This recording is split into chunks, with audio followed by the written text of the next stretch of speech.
It seems to me that the voices of real women have actually been left out of this debate. It seems to me that the conversation has gone more into a general idea of all these women that are having abortions that are these faceless people.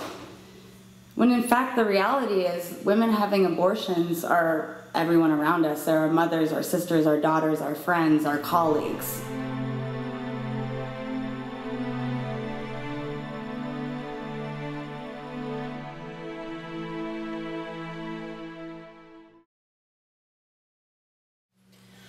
I want to explain something to you. It's not my wish to be immodest. I want to be very clear about my situation. I'm 32 years old and in perfect health. I'm a professional. I have 3 college degrees. I have a good job that pays me well, and I enjoy it. I want you to understand. My company is very progressive. We have excellent benefits. We have a daycare facility. The mothers I work with say it is exceptional in every way. I could easily continue to have a child and work at the same time. There is no history of genetic abnormalities or hereditary illness in my family, and according to ultrasound, the fetus is entirely normal. I'm happily married. Been married for 6 years. My husband is also a professional. We have a nice house in a desirable part of town. We have a community, friends. We belong to a church. Again, it's not my wish to be immodest. I'm simply trying to say that all is well. I am not a pitiful character. You need not feel sorry for me. We have friends with children. I like children. My husband likes children.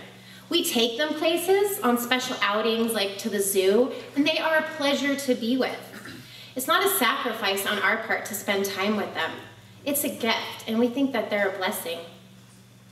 But we see how much strain families are under, how parents need a break.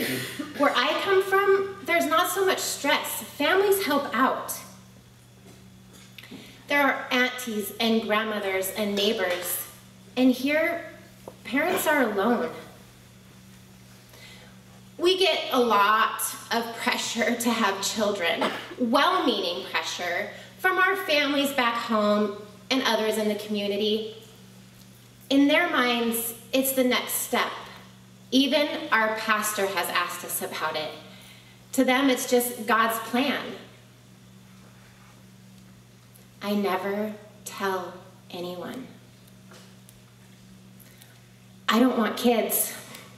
I say, we'll see, or not just yet.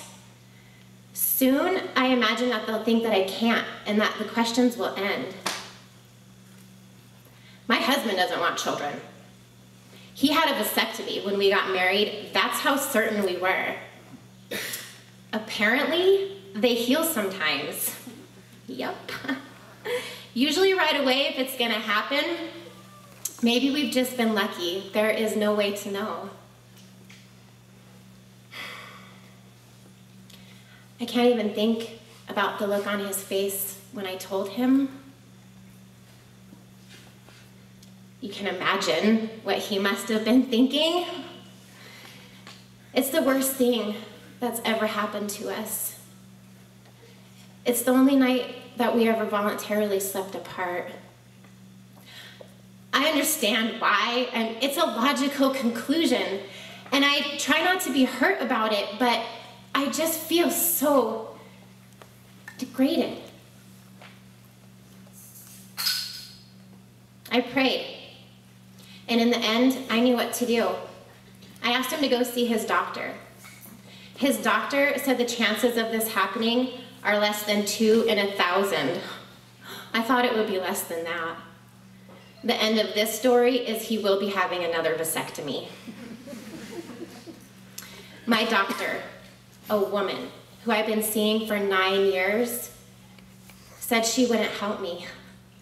She said, "This pregnancy is a miracle, your second chance." And I said, "No, it's an accident." And she said, but you have everything you need to be a good mother. We don't have everything we need. We don't have the desire. A child, a baby, should be wanted. She told me to go home and think about it.